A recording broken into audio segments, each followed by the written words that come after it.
Hi there. I'm keen to talk really about the new job support scheme and a few of my initial thoughts in terms of how valuable this scheme may well be.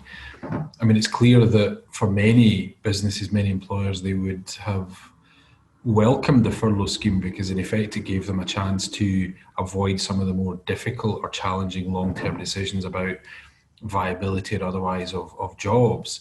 So if the furlough scheme has done nothing but postpone redundancies, then it'll be interesting to see whether or not the job support scheme does anything similar.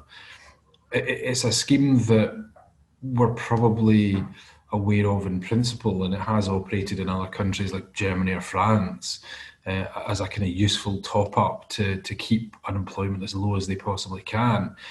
It tends to be more used when there's slight downturns in the economy rather than the situation we're in with a global pandemic. So, looking at the terms of the job support scheme, the first question you need to address as a business is whether or not the job that you're planning to support is viable. Now, what on earth does viable mean?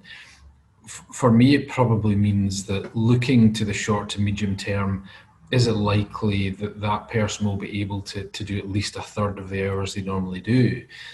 If the answer is possibly not or definitely not, then I think you as a business need to look fairly carefully at redundancies and whether or not there is an opportunity to get that one started sooner rather than later. But for those jobs that are viable, it may well be you operate a cafe or a restaurant or something and you have restricted opening hours, so you can try and keep as many of the staff as you can. But looking at the terms of the scheme, my concern is that some of your employees may work a third of their hours, so 33% of their hours. In that case, then they will be entitled ultimately to 77% of their normal pay. So from their point of view, that's not too dissimilar to the furlough scheme. Whereas when it comes to you as the employer, the government assistance you're going to get is far less than at present.